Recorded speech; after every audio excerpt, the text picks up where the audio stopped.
So it's happened. Capcom has dropped the ball and announced a new expansion for Monster Hunter World called Icebourne, which will bring a new tundra map, a host of new monsters, weapons, armor, and more. So with this announcement, I want to theorize on some of the monsters that could or will show up in the expansion.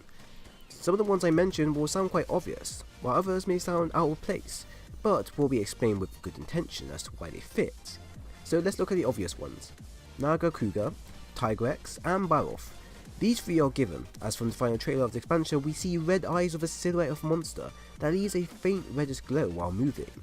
This movement is the same movement as Naga Cougar, who is known to move around with fast yet sleek movements that incorporates most of his attacks, but also showing his signature red eyes, telling us he will make a return nonetheless.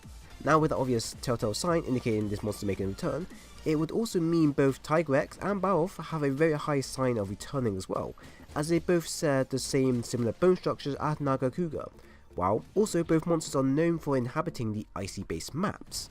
So I'm very confident in saying that these two monsters have a very high chance of returning back to the expansion with their subspecies counterpart as well. Now this next part will focus purely on speculation, as these monsters may or may not return, but sound like they may if they get opportunity given to them. So first up we have Balagonga, a fang beast monster known to inhabit ice-based maps. Known to be an alpha leader of the Blangos and very territorial, it would make a lot of sense to see a return species being introduced through the ice maps as a common and introductory monster, just like how the jaguars and great jaguars are common for the forest. Along with that, if introduced, it could also mean that Kongala and Co.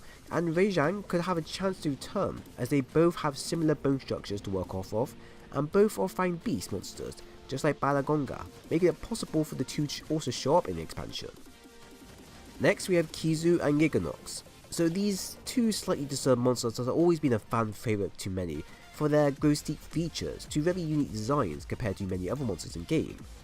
It's odd to see such a monster not introduced to the world to begin with, as it would fit perfectly in the Rotten Realm, and probably the Elder Recess in some newly formed areas. But these monsters have the ability to stay within the tundra based maps as well, as they're known to be cave dwellers. Plus, if introduced, Kizu will be the second electric based monster in game behind Kirin, and Giganox will be the second based poison monster in game, just like Puke, so they would both be a great addition to the game. Next up we have the Vespoid Queen. Now it sounds weird to introduce such a monster since it had little showtime in both Freedom 2 and Unite, and was kind of forgotten from there.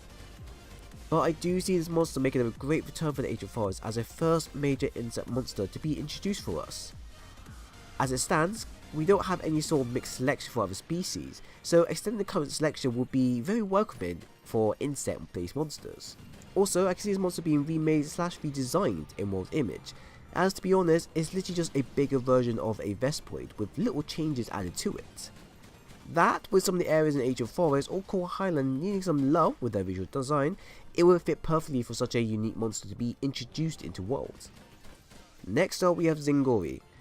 Not much to say about this Thunderpup, except that it is a monster that everyone, whether new or old, may have heard of and love. It shares an identical skeleton frame like Odogawa and Tobukadachi, and isn't limited on being based in one area or time, so it gives the dev team a large reason to add this monster in game. It also has a unique moveset, unique attack, unique design, and well, we just kind of want him back in HD glory. I don't really need to explain even more from there. Lastly, with Altreon and Orochi Kirin.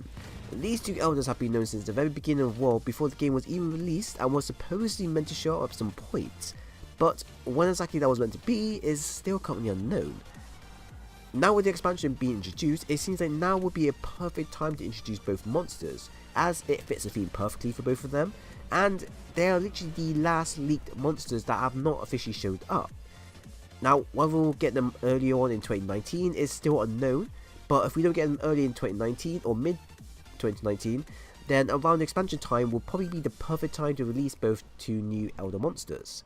Now that is all the ones I believe may have a chance to show up. I didn't want to go overboard as the video could go on forever. Plus, if I added in subspecies as well, then this video would probably be going on a heck of a long time. So I wanted just to show a quick summary of the few that could potentially show up. So like always, please tell me what you think and what monsters you believe may show up in the expansion, or ones that you would like to see. Now, if you enjoy the content, then do leave a like and a sub for more future similar content, as I plan to do more. But like always, thank you for watching, and I hope to see you again soon.